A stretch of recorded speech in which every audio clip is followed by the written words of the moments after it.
If you guys don't have a questions, we will be starting with new things, because last time I think we wrapped up our adjectives and sentence.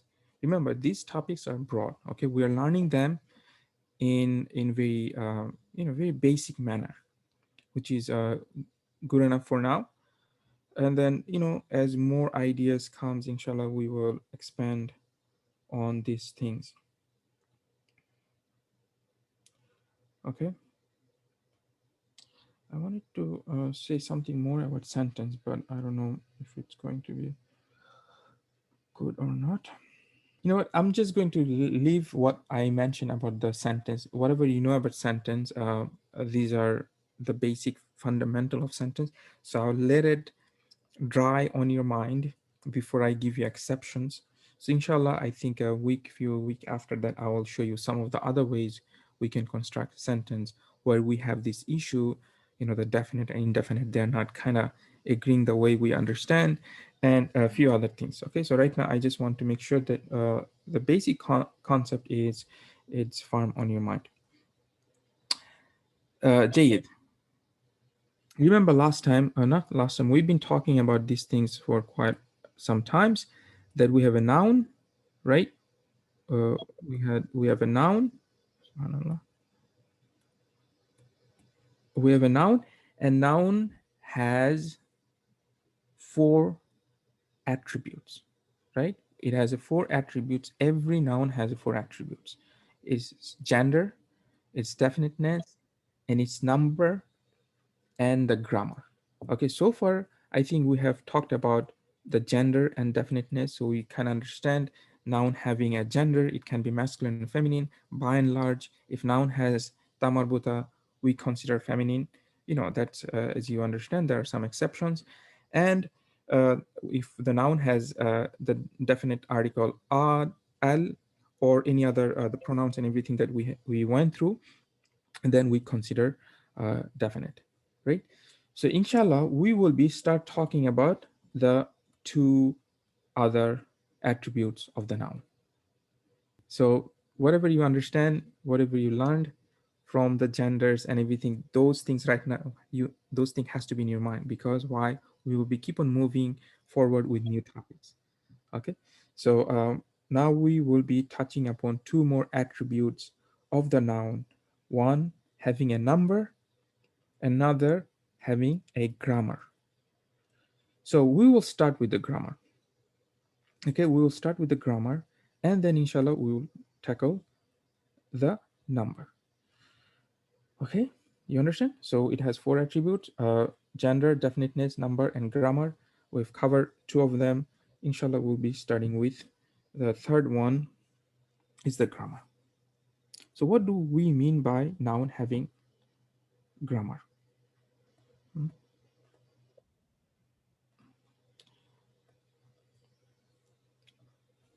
So remember, I mentioned this quite a few times, that a word, right? When we spell out a word, the first part of the word, its spelling, and the last part, when we're talking about parts, I'm focusing about the haraka. Okay, the first haraka, these are for spelling. Okay, and the last haraka is for grammar. Okay, so when we say a grammar of a noun, meaning what? A word, kalima. When we're talking about grammar of a noun, we are talking about only thing about is the ending. Okay, so what do we put at the ending? What haraka do we put? So in Arabic language, we have how many possibilities we have? For the noun, we have three possibilities. We can put a dhamma. Okay, so it can be kalimatun. It can be fatha. It can be kali kalimatan. Okay, and it can be kasra. It can be what? Kalimatin. You see? Kalimatun, kalimatan, kalimatin. So what's happening? Your spelling remains, of course, because if you change the spelling, your word's going to change. Word is still word. Okay, this also means word. This also means word. Although you're saying kalimatun, kalimatan, kalimatin, the meaning doesn't change. And what is the first word? Yeah, my spelling, yes. Yes. So we have kalimatun. Yes, good. Okay, so kalimatun is a word, right? As you can see, our changing ending is changing. Kalimatun, kalimatan, kalimatin. But the meaning is not changing. So what is changing? These change are actually the grammar is changing. So that means we are basically saying the grammar role of this word is not the same as the grammar role of this word. It's not the same as the grammar role of this one. Okay, so this is what we mean by a word, the ism having a grammar. So in isim, in the isim, we only have these three options: Dhamma, Fatha, or Kasra, right? And they have nice names. These names, you know me, I don't like to force you to memorize a lot of terms, but this one is kind of important that you memorize. Okay, they have names. So the Dhamma state is, I'll write on the top. Dhamma state is, in English, it's called nominative. I have to be careful of how I spell it. Nominative. Okay. Let me give you the English terms first. And the Fatha states it's called accusative, if my spellings are right. And the Kasra is called genitive. Okay? So we have nominative, accusative, and genitive. These are just fancy words just to indicate these three states. Okay, the Arabic would be marfu, marfu, and mansub, mansub, and it will be majrur, majrur. Okay, you see what's happening? So for each of the grammar states, and you'll see how super important this thing is in Arabic language. You'll be, I'm pretty sure you guys already understand, but this is extremely important not to make this mistake. Just like if you make a spelling mistake, you're completely talking about different word. If you make a grammar mistake, the meaning can change drastically. Okay, so we have to be careful. Inshallah, we'll see some of these examples. But now you see we have a three grammar states of a word. The simplistic way, in the beginning, people, the beginner students like to say the Dhamma state, which is in English we call it nominative. In Arabic we say marfu. And the Fatha state, if it's easy in the beginning, honestly, for this class, I have no problem. I have to, as I said, I have to assume this is a very beginner class, so I have to make sure that I'm not putting a lot of burdens on things like that. Is not super important right now. Okay, somebody who wants to understand the Quran, there's no point him to know that these terms are very, these are very helpful, by the way. So I'm not underestimating them, but I'm saying in the beginning, don't feel too overwhelmed with all the terms. Okay, if this English letter makes you happy, learn as nominative case. Okay, if the Dhamma makes it happy, in the beginning you can say Dhamma state, no problem. But main thing I want you to know that a word having these three different states, that's the main thing. Then we'll learn when some of the states happen, when we put Dhamma, when we put Fatha and Kasra, inshallah, those things will come. Okay, so we have three states, uh, Dhamma, which is nominative and marfu, Fatha, which is accusative and mansub, and the Kasra, which is genitive and majrur. You understand? So now, just looking at one word, rajulin. If you look at this word, now you can see all these times we were able to what? Able to identify two of the attributes. We know Rajul is a man, so we said it's masculine. We know it is indefinite because there's no alif lam, nothing is happening, so it's indefinite. Now we have one more attribute that we can pick up. Just by looking at this word, we know its state. What state this word is in. So for the for to participate in this class, you can easily use I don't know, N, A, G, something like that. Yes. So this is G, majrur or genitive. Very nice. See, right now, just by looking at it, we have one more attributes. Make sense? So let me give you a few more words here. So we can have waladun. You see, wala. Okay. Let me use it an alif lam first. Then I'll explain something else. Al waladu. See the point. Remember the point was keep on mentioning it. Is tanween is not tanween doesn't change the dhamma fatha or kasra, right? I think I mentioned it quite a few times. You understand that uh, having a two dhamma and one dhamma, it doesn't change the fact that it is a dhamma. Okay, so this is not a new haraka. It's just the double. You understand? So if we have al waladu here, we have only one dhamma. Well, this is a dhamma, right? So this is your nominative case. Same thing I can say al walada. We have a fatha. So this is your what? Accusative case. And we have al what? Al waladi. And this is your genitive case. Majrur. Okay? Make sense, guys? Now, if you look at it, just let's look at this one here. Let's analyze this word.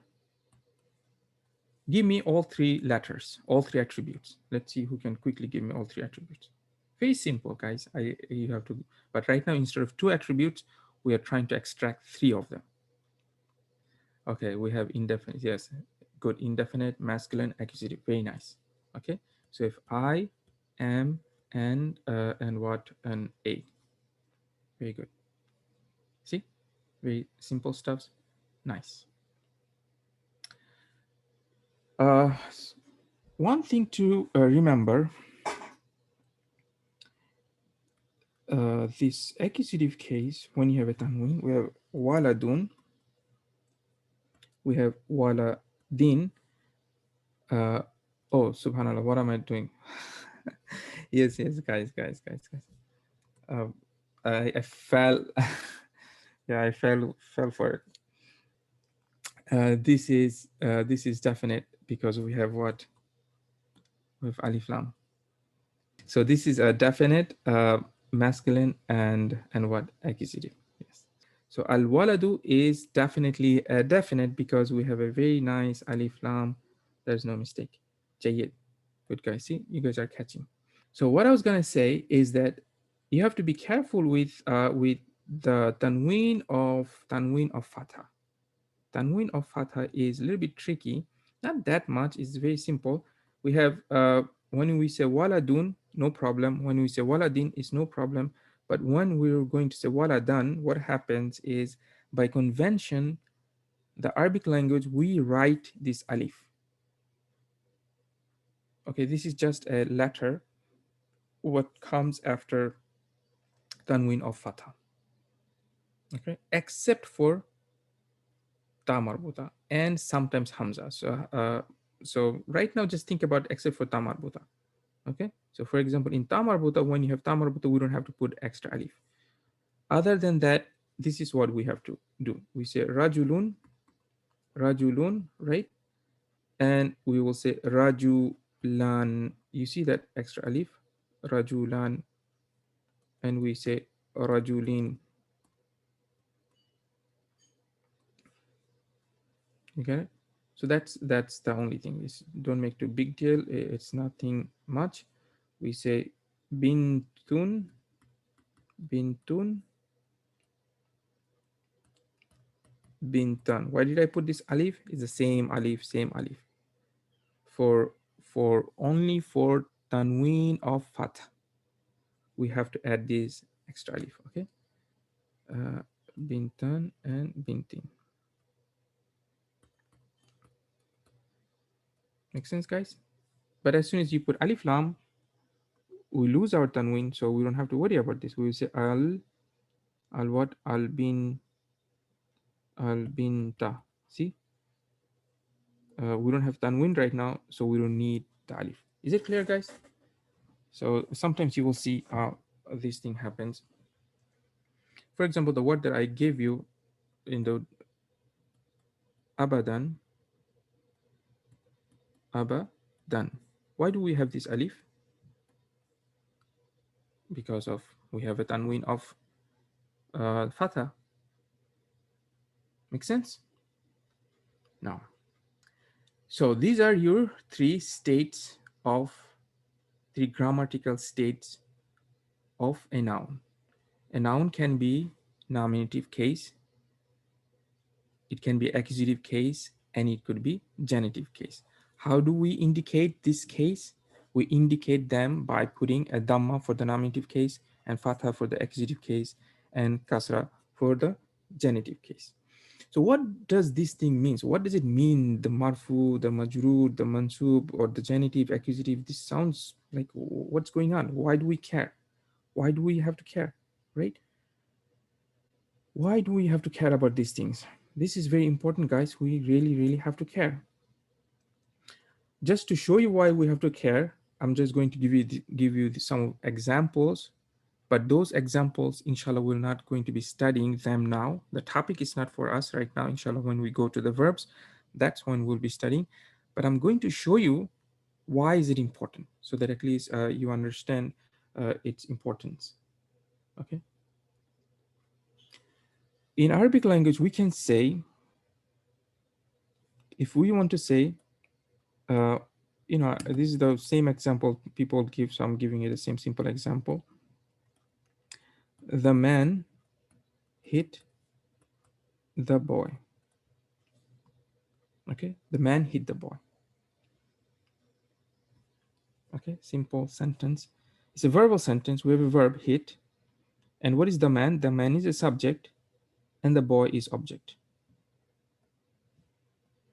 Okay, so it's very easy for us to understand who is hitting and who is getting the hit, right? It's very easy. In Arabic, in English language, you cannot reconstruct this thing in any other way. You cannot say, you understand, this is a very fixed structure. You say the man hit the boy and everybody understand, there's no confusion. So how would we translate this thing in Arabic? We can say, we can just translate like this. We can say, how do you say the man? You have to help me. I'm going to give you this word and you have to give me all the other words. How do you say the man? Huh? Yes, ar-rajulu. So I'm going to remember right now, I will purposely leave the grammar part out. So I'll just spell the word ar-rajul. So I'm not putting anything in here because this, remember, this last haraka is for the grammar.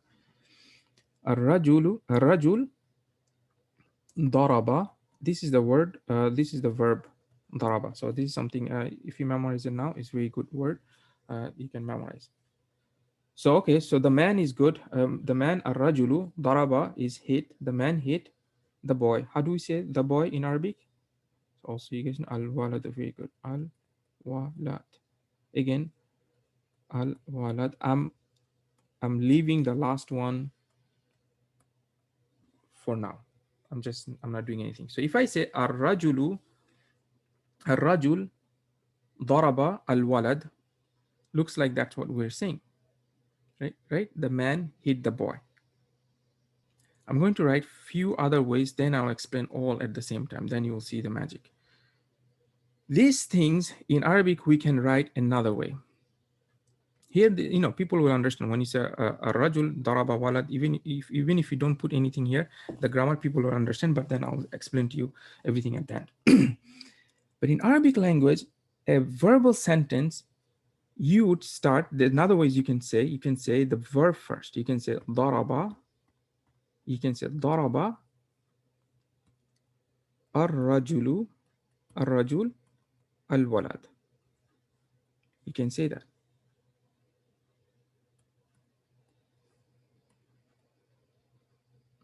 Okay. See, now what's happening, we're bringing the verb in the beginning of the sentence. which there's no way in English you can do. You cannot say hit the man, the boy. It's never gonna work. This is precisely a fixed structure.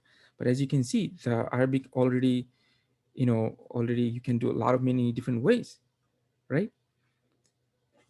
You can also say the same thing. You can also say the same thing like this.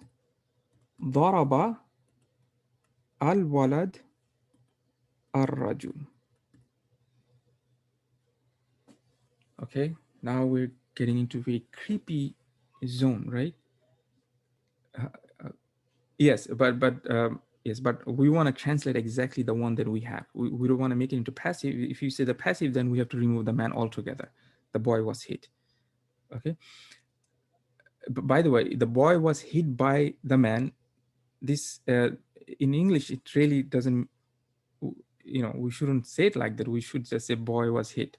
If we want to say boy was hit, then we should remove the man. Otherwise, what's the point of making it to passive, right? Now, so what's happening? So if we want to translate this thing, the man hit the boy, in English, there is only one way to do so. In Arabic, what I want to show you that you have at least, there are more, but I'm not going to show you the other way. At least you have 3 ways to do that. Now, if you look at it, what's happening is we have the verb and then we have 2 words. How do you know who hit whom? It's all over the place. If all 3 of them means the same thing, look what we're saying. If we're saying if the daraba, then the rajul and the walad, if this one is the same thing as this one, and you're saying al walad and rajul, if all of them means the same thing, how do we know who is hitting who? How do we know it? By the grammar, yes. Otherwise, there is no way for us to know. In English, guys, we know the first comes the subject and then the verb. This is called SVO, the subject, verb, and the object. So there's no confusion. We don't need the grammar. We don't have to put anything on the noun to indicate what's going on. As long as it's on the first slot, it will be a subject. And if it comes after the verb in that slot, it would be an object. We don't need any indications which one is the subject, which one is the object. But as you can see in Arabic, that's not the case. We can move around these nouns in places, like we can even bring the object in the beginning. We can do a lot of crazy, interesting things. And that's why it's very flexible and powerful. But then we still have a problem. How do we convey what we're trying to say? Why wouldn't somebody think by looking at here, maybe he will get confused. Maybe the boy hit the man. How do we how do we clear this thing up? And this is why we need to study this grammar. We have to study these things.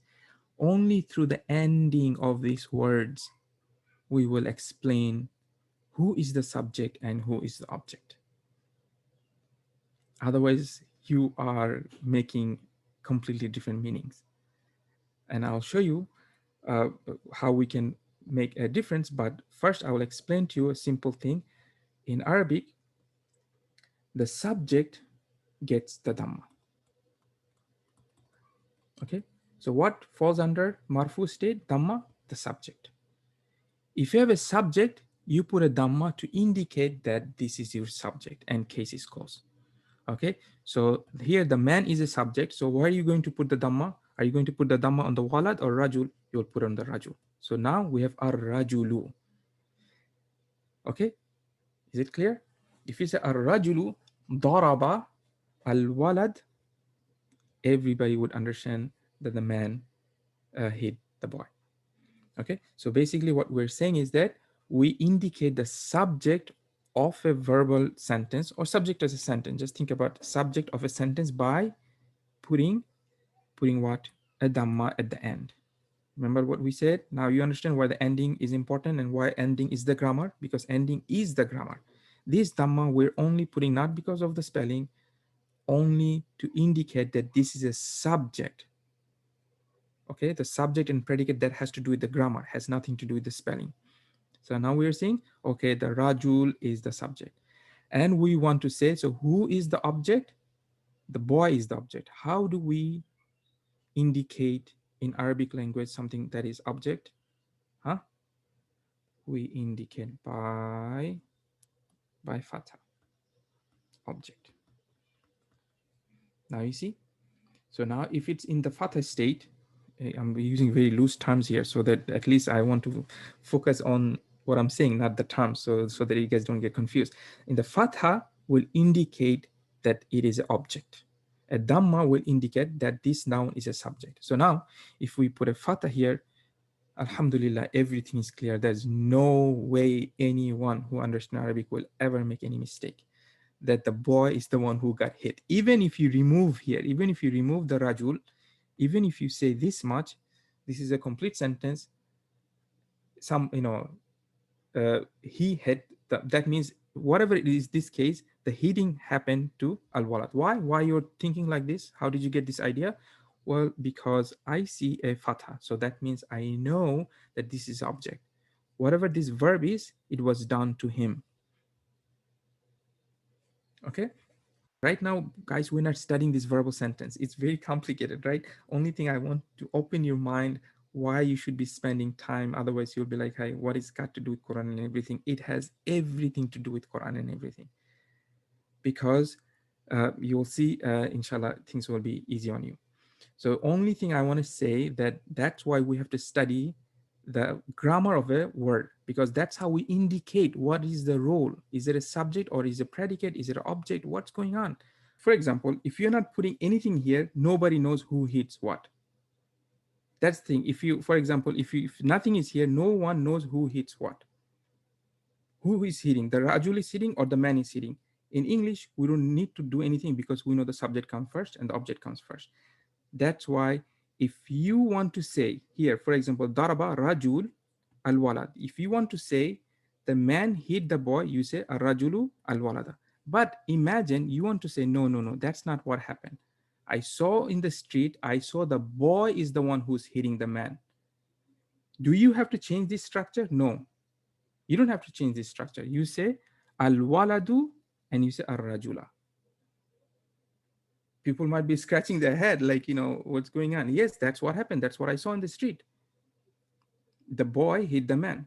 So you see, now you are the one who have to change fata, dhamma, and kasra. Depends on what you want to say. What is the role of this word in a sentence? Guys, we're not studying this. This is a little bit advanced, but only thing I want to show you why we have to study this. Okay, is it clear? Hopefully, at least you understand, you appreciate this very interesting thing in Arabic language, and it's very powerful. It's extremely flexible, and you will see, inshallah, when we study them, you will see how Allah uses these things are so amazing. And why would you do this? That's why the eloquence comes, while you are emphasizing something, how you want to convey the things. That's why you have to sometimes shuffle things around. Okay, so but once you shuffle things around, well, you have to still maintain the subject and everything else. Okay, guys, is it clear? So now so that means we have to know when do we put dhamma and when do we put fatha and when we put kasra. So we have to study them, we have to learn them, right? So from the things that we've learned so far, we know what we know: the subject gets a dhamma. Okay, subject gets a dhamma and predicate also gets a dhamma. Okay, both subject and predicate gets a dhamma. So for example, now if we want to say let me write in English, then we'll translate. The boy is what? The boy is what? Tall. Okay. So the boy is tall. In English, we know the boy is subject and the tall is predicate. Simple, right? But now we learn that both subject and the predicate would get a dhamma. So how do we say the boy? We say al-waladu, al-walad. Remember, al-walad is the boy. What we put here, that is something that comes from the grammar. Okay? Al-walad, al-walad is tall. How is it tall? Hmm? طويل, yes. طويل. Okay, so I have my spelling. I did my spelling. Now you guys help me with my grammar. I'm very bad at spelling, but at least I've done my spelling. Al-walad. See, I'm putting all the spelling letters. Haraka. Tawil. Now help me with the grammar. What do I put in the grammar here? Dhamma. Yes. So now, because why? Both of them, both, this is something that we're learning right now. We're learning that subject and predicate, both of them gets the Dhamma. Dhamma means, right now I don't even want to use those terms, nominative and marfu. Inshallah, next class I'll be using it. Right now I want to make the concept very simple as possible. Both subject and the predicate gets a Dhamma. Now, if I say both subject and the predicates get Dhamma, so will I just put al-waladu and tawilu? No, we have to use our knowledge about the tanween. So, that, see, all the knowledge builds up. We know when we have alif lam, we use dhamma, and when there's no alif lam, we use tanween. Okay, so that's fine. That has nothing to do with this concept. It's something that we already know. If there's no alif lam, we have to say tanween. So, al waladu tawilun. Is it clear? Okay, so because the subject gets a dhamma and predicate also gets a dhamma.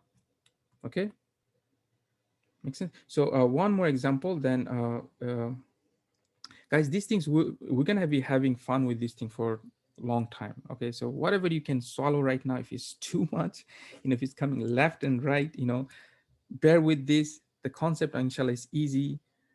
If you got really overwhelmed by this one, this is not our study at all right now.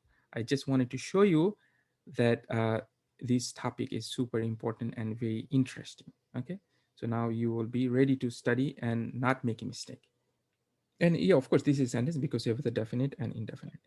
Now, uh, one more example. One more example. Okay, al masjid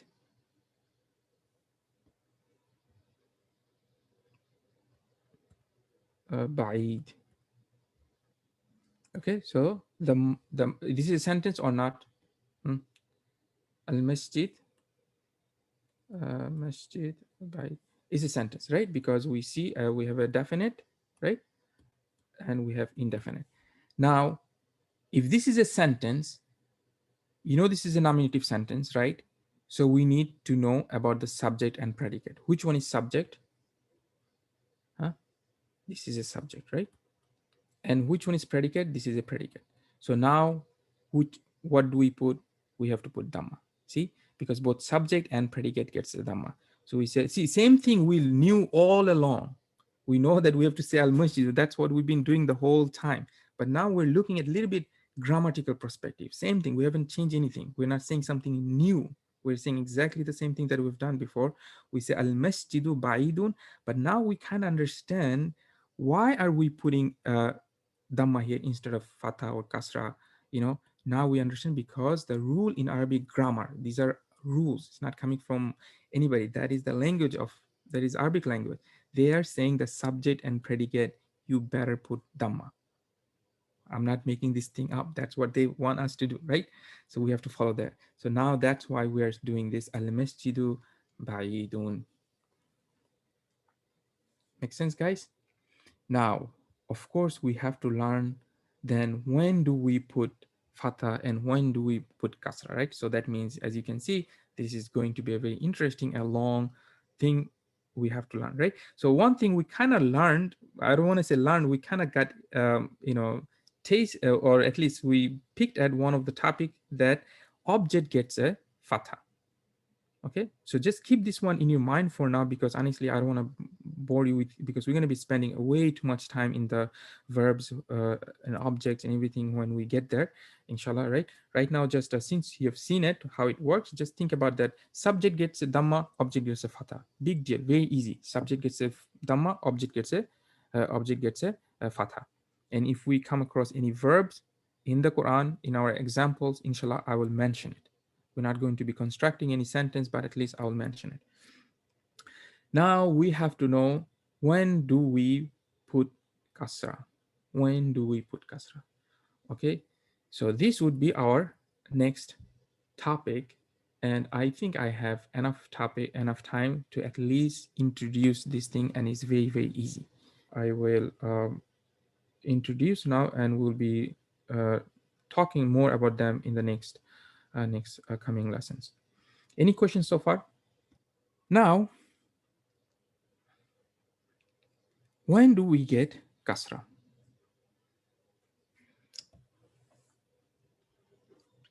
The kasra is actually one of the easiest things in Arabic language, and very few places we put a kasra.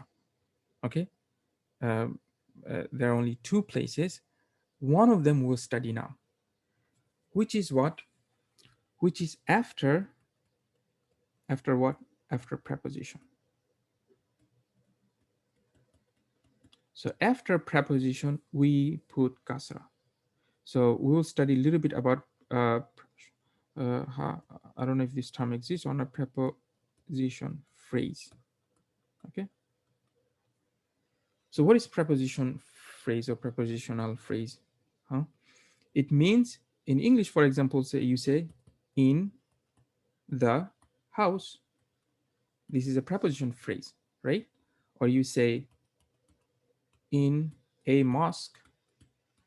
Well, these are preposition phrase. Or to. Let me use a different preposition, because why? Because in is a preposition, to is a preposition. So we're using a preposition here, right? So when we use preposition in Arabic language, then we have to use kasra. And this would be our new next topic. So very simple. Let's translate this one. I think I gave you how to say in Arabic language. Please do not disappoint me. This was probably the first lesson. I'm pretty sure I give you in and to, both of them. How do we say in Arabic language? In. Yes, we have to say fi. Okay, fi is fi is in. Very good, nice. So how do we say to? I'm gonna use both of them, so let me have them here. How do you say to? Ila. Ala would be on. Be careful. Ila. Okay, so ala is on. Okay, so ila is to. Prepositions, guys, you have to memorize prepositions. At this point, you have to memorize them. Fi is in, ila is to, ala is on, all of them, inshallah. Okay, Jayid. So we have all the words that we need to make this sentence or the phrase, because we know how to say bait. Okay, we know how to say bait. We know how to say house. House is bait, right? So let's see, how can we do this? In the house, we say fi. How do you say house? Baitun. And how do you say the house? Al baitu. So we know the house is al baitu, right? Remember, that's how we learned. The house is al baitu. We said al baitu kabir. Kabirun. The house is big. Now, this is the time when you put a kasra we use kasra in Arabic language. This is the time when you have a preposition with a fi, no longer can you say al baitu. That is big grammar mistake. You cannot say al baitu. These are something that we just have to learn. It's very simple. Just memorize the rules. Your life will be simple. What do? We put a kasra. Al fil baiti. Okay, very simple stuff. Now you want to say to a mosque, you say what? Ila. How do you say mosque? Mosque is very simple. We know masjid, masjidun, right? Well, I want to say to a mosque, which is a fine, is indefinite. So I want to say masjid. Masjid what? Dun? No, because the new rules that I learned right now, after preposition, I have to put kasra. So now what kasra do I put? Do I put one kasra or two kasra? What do I do? That is a different topic that we already learned. It's indefinite, so I have to say masjidin. I cannot say masjidi Just because the brother is saying kasra, you have to see, that's why you have to keep on building on all the rules that you learn. This is indefinite, and it needs tanween, so you say ila masjidin.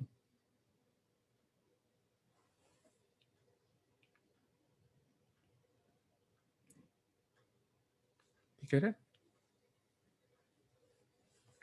Now you see, with these things so far, what we can say, we learned very interesting stuffs to say. I can say the girl is in the house. Whoa, sounds like such a big sentence. But with all the knowledge that we have, we can easily construct this sentence without any sweat. So is this a genitive because the kasra? Yes. Yes. So when we say kasra, it means genitive. Today's lesson, I'm trying not to use those technical terms, but if you know this, alhamdulillah, it's very good. So, inshallah, from next class, I will be using some of these terms. Yes. So the kasra, we call it genitive. In Arabic, is majrur, which is even better. If you memorize majrur, is even better. Okay. So slowly, inshallah, I'll get to the terms, but right now, I want to just use a very, simple way, kasra. Okay. Now, so going back here, as you can see, this one we can easily translate. So first, let's see if we have all the words. The girl is what? Uh, al al bintu. Hmm? Al bintu. In, we just know, is what? Fi. The house is al bait. We just need these three. Subhanallah, these two words looks the same, right? Uh, we just need three words. In English, we need so many words, subhanallah, but in Arabic, we just need three words. So how do we say it? What we have to, sometimes this doesn't change. Anyway, what do we have to know? How do we construct it? We say this is subject, right? Subject, and in the house is predicate. This whole thing is a predicate, right? So we say al bintu. Why am I saying bintu? Huh? Because I just learned the subject takes a dhamma. Al bintu. Now, how do you say in the house? Well, it's the same thing, right? Al bintu fil bayti. See, I'm not saying fil baytu, fil bayti. You understand? So now both of the rule that we learn, the subject gets a dhamma, and after preposition get a kasra. We have both of this scenario, both of the situation in this sentence, and it is a complete sentence. Okay. So now we can go back to our chart. We found out when to put a kasra, and we can write what? We can write what? After preposition. So we have to memorize our preposition. Don't worry, inshallah, we have a very dedicated lesson on prepositions. We'll be studying about the prepositions. So far, we know how many prepositions. We know fi, we know ila, okay, we know ala. Okay, these three prepositions for now is fine. I'm not sure if I give you anything more, but this is fine. So let's use the ala. You want to say the book is on the table. Now, I can help you guys with the words. I'm pretty sure you know the book. Who can help us with the table? How do you say table? A table. What is the word for table? Hmm? I'm not sure if I give a maktab. Yes. Did I give you this word? Because this is not a Quranic word. Maktabun. No, I'm just going to give you maktabun. Al or not al, this is something that uh, you you will figure out. Okay, so try your best. Try your best to, and the on is ala. And in this exercise, I'm interested in the ending. So make sure you're writing the ending as well.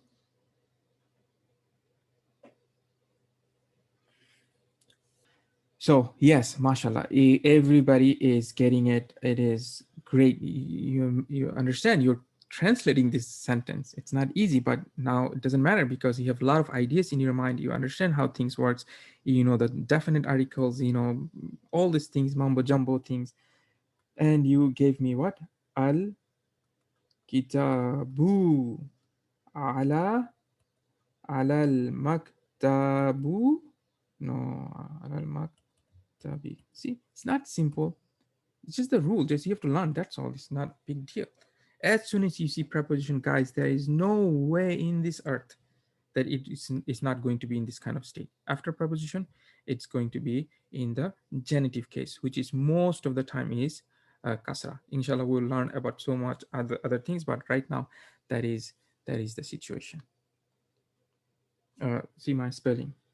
Ki, kitab. Good, guys. I think you guys are great. I think this is good. This is absolutely a sentence. Yes, this is a sentence. Yes, so we'll get to that, but this is a sentence. Okay, inshallah, we'll talk about the subject and predicate and more details. Okay, so interesting. You guys all got confused with this. I have how many minutes I have? Okay, so you know what, guys? I will, inshallah, because I don't have too much time right now, because if I get into the subject, maybe I will explain a little bit more. Okay, so I'll just quickly mention a few things. That subject can only be noun. Subject can only be noun, and predicate can be noun. It can be verb. It can be sentence. It can be preposition. It can be anything. Okay. So what we're saying, if the predicate is noun, then we are talking about definite and indefinite. That is the only thing. Yes, it can be any. Yes, it can be phrases. It can be a lot of things, but the subject is limited to noun. Okay, inshallah, just keep this in mind if it's bothering you right now, but next time I will talk a lot more. And then if you guys are you understand, so yeah, I think that information is because I didn't make this one clear, but now you know. Okay, so when we say al kitabu ala al maktabi, then this is a sentence. The book is, see, even the book is on the table or desk. The maktab, actually, to be honest with you, the maktab, the better translation would be desk, and the tawila would be table, but it's fine. Both of them we can interchange, no problem.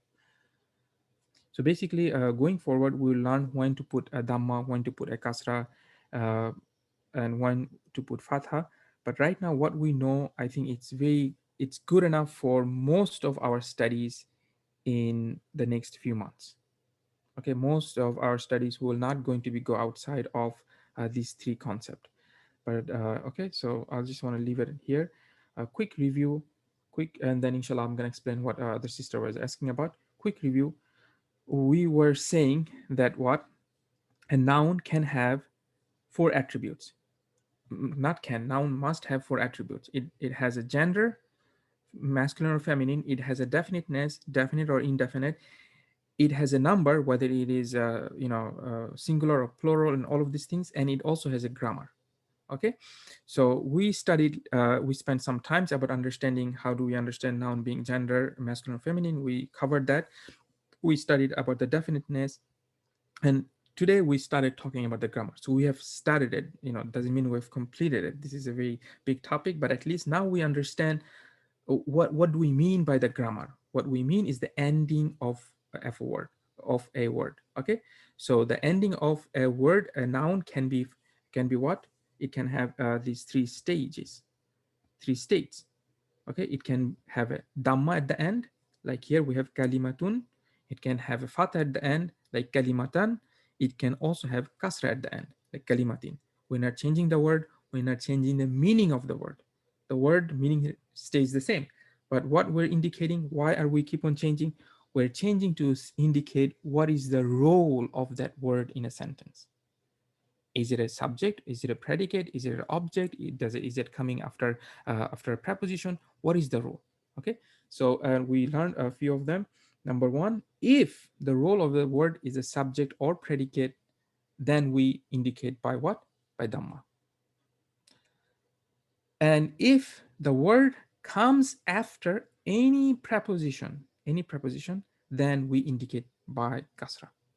These two rules, guys, object, don't worry, we'll spend way too much time on the object, but knowing this, it doesn't hurt you that we put a fatha on object. If the role of the noun is being an object, then we put a fatha. Okay, so this is our whole mystery about this fatha dhamma kasra at the end. Inshallah, we'll be spending way more time about these things